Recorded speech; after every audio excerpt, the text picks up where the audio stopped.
CB Pandey साहब संविधान के मामलों के बड़े जानकार और जज रह चुके हैं, हमारे साथ कार्यक्रम में मौजूद हैं। आसिम वकार एमआईएम के राष्ट्रीय प्रवक्ता, आईपी सिंह समाजवादी पार्टी के राष्ट्रीय प्रवक्ता, प्रशांत आनंद उत्तर प्रदेश में कांग्रेस कमेटी के प्रवक्ता और वीरेंद्र सिंह जी हमारे स्टेट हेड। आप सभी का स्वागत और धन्यवाद। आसिम वकार साहब, सबसे पहले आपका धन्यवाद कार्यक्रम में आने के लिए।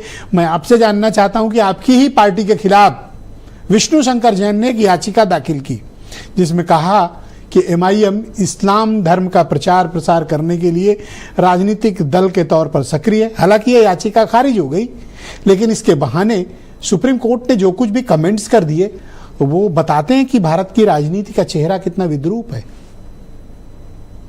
मैंने देखिए, बहुत शुक्रिया आपका कि आपने इतनी अहम मुद्दे पर मुझे बुलाया। और विष्णु शंकर जैन के बारे में सिर्फ इतना कहना चाहता हूं कि अगर विष्णु शंकर जैन ने अपने धर्म के बारे में इतनी मेहनत की होती तो मैं समझता हूं कि वो भी कामयाब होते और बहुत सा हल निकल आता। जैन धर्म हमारे देश में माइनॉरिटीज के जो माइनॉरिटीज मजहब है उनमें से एक है। विष्णु जैन साहब ने अगर इतनी मेहनत की होती जितनी वो एमआईएम को लेकर और मुसलमानों पे करते हैं तो वाकई में इनको थोड़ा फायदा होता, जैन धर्म को फायदा होता। लेकिन मुझे लग रहा है कि विष्णु जैन साहब को अगर उनका धर्म का अगुवा बना दिया जाए तो वो अपने धर्म का विलय कर देंगे हिंदू धर्म में। मोदी जी के यहाँ जाके वो विलय कर देंगे कि नहीं साहब, जैन धर्म नहीं, अब हम सब हिंदू हैं। मुझे ऐसा लग रहा है कि जैन साहब की मनोस्थिति ऐसी हो गई है। दूसरी बात कि मैं समझता हूं हिंदुस्तान में एमआईएम के बारे में जो लोग सोच रखते हैं उस सोच पर आज पूरी तरीके से पर्दा डाल दिया है सर्वोच्च न्यायालय ने। माननीय सर्वोच्च न्यायालय का बहुत शुक्रिया।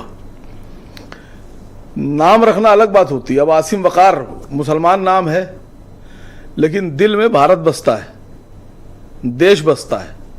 हमें देश की चिंता है, हमें अपने मजहब की भी चिंता है, अपने लोगों की भी चिंता है, देश में दलितों की भी चिंता है।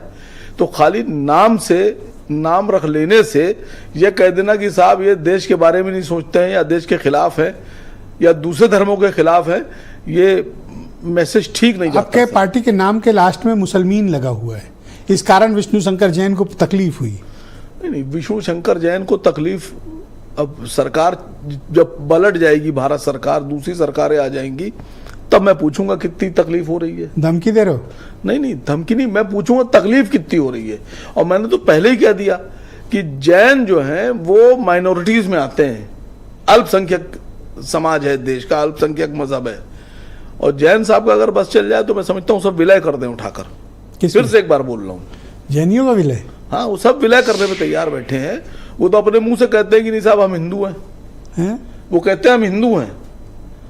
तो जैन सिख ये सब हिंदू में ही कंसीडर होते हैं? नहीं, एक्ट इन पर सरदार नहीं सर, ये आप कह रहे हैं ना, ये आप कह रहे हैं कि सब हिंदू में आते हैं। अगर हिंदू में आते हैं तो भारत में वो माइनॉरिटीज में क्यों आते हैं? संविधान में उनको माइनॉरिटीज का अधिकार क्यों दिया गया है? आप कुछ भी कहते रहिए। ऐसे तो मोहन भागवत जी कहते हैं कि हिंदुस्तान में रहने वाले सभी हिंदू हैं, मुसलमानों को भी वो कहते हैं हिंदू हैं। तो क्या उनकी बात मान ली जाए? अच्छा, वो उनका ये मत था, उनका मतलब एक लार्जर कम्युनिटी है जो ये मानती है कि एमआईएम यानी जो आपकी पार्टी है, सिर्फ आप पर ही आरोप नहीं है, सर देखिए, अधिकांश दलों पर ही आरोप है कि धर्म पर राजनीति। देखिए, धर्म की बहस नहीं है, फिर भी अब आपने पूछा तो मैं बता दूं, मैं हिंदू धर्म किसको मानता हूं? मैं हिंदू धर्म मानता हूं ब्राह्मण, क्षत्रिय और वैश्य, इन तीन को मानता हूं मैं हिंदू धर्म, बाकी को नहीं मानता सर। और मैं समझता हूं बाकी लोग भी अपने को नहीं मानते। द्रविड़ हैं, दलित हैं। सर, ये डिफरेंट लेवल पे ले जा रहे हो डिबेट को। अभी तो बात इस बात की है कि क्या राजनीतिक दलों को धर्म का इस्तेमाल करने का हक है। मैं कहता हूं बिल्कुल हक नहीं है और संविधान भी उन्हें इजाजत नहीं देता। आप पर इसी बात का इल्जाम है कि आपकी पार्टी राजनीतिक दल के बहाने इस्लाम के प्रचार प्रसार में लगी हुई है। ऐसे आरोप याचिका में लगाए गए, हालांकि याचिका खारिज हो गई। जी देखिए, वहां सर्वोच्च न्यायालय के सामने उन्होंने याचिका लगाई थी, बहुत कुछ सबूत भी दिए होंगे, बहुत से इतने मोटे गड्ढे भी रखे होंगे पेपर के, खड़े भी हुए होंगे बोलने के लिए, लेकिन 1 मिनट में सब खारिज हो गया, साबित ही नहीं कर पाए। तो टेलीविजन पे साबित करना अलग बात होती है और न्यायालय में साबित करना अलग बात होती है। टीवी पर जो लोग आपको सुन रहे होते हैं वो बहुत से दर्शक होते हैं, जो सेकुलर लोग हैं वो मेरी बात मानेंगे और जो कट्टर हैं रेडिकल वो दोनों तरफ हैं, वो कर विष्णु जैन की बात मानेंगे। वो हर तरफ हैं। नहीं सुनिए सर, वो मोदी जी की बात मानेंगे, योगी जी की बात मानेंगे, लेकिन जो सेकुलर लोग हैं, जो देशभक्त हैं, जो देश को आगे बढ़ता देखना चाहते हैं, वो मेरी बात मानेंगे। पर धर्म का इस्तेमाल अगर किसी ने किया तो सुप्रीम कोर्ट का बहुत साफ है, राजनीति से हाथ धोना पड़ेगा।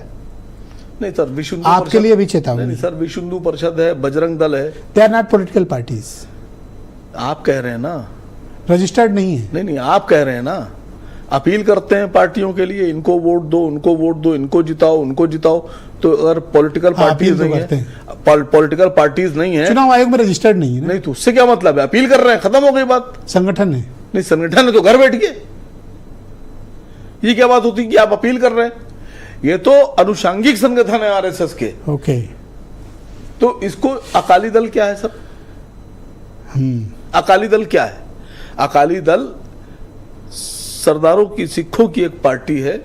ऐसे तो लेकिन शिवसेना मैं ये भी मान है, नहीं, ऐसे शिवसेना भी है। लेकिन मैं ये मानता हूं, अकाली दल हो, शिवसेना हो, एआईएमआईएम हो, मुस्लिम लीग हो, कोई भी लोग हों, जी, अगर वो पार्टी का नाम कुछ भी रखें, लेकिन अगर वो देश हित में काम कर रहे हैं, देश के दबे कुचले लोगों के लिए काम कर रहे हैं, तो उनको अधिकार है। कुछ लोग कह रहे हैं इंटरनेट पे, फेसबुक पे और यूट्यूब पे लिख रहे हैं कि वकार साहब से कहिए कि अपनी पार्टी का नाम जो लास्ट में मुसलमीन है कुछ और कर लें, मसला खत्म हो जाए।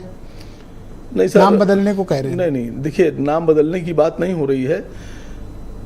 पहले अपनी सोच बदल लीजिए, जो देखने का ढंग है वो बदल लीजिए, नजरिया बदल लीजिए, दिमागी जो आपकी जो जहनी कैफियत है वो बदल लीजिए, आंखों की जो आपकी देखने का क्षमता है वो बदल 6x6 चेंज कर लेंगे। हाँ, जब आप ये सब बदल लेंगे तो फिर आपको मुस्लिमीन में भारत नजर आएगा। MIM में नहीं मतलब फिर मुस्लिमीन में भारत नजर आएगा, पूरा भारत। ओके। और असद वैसी में एक सच्चा भारतीय नजर आएगा।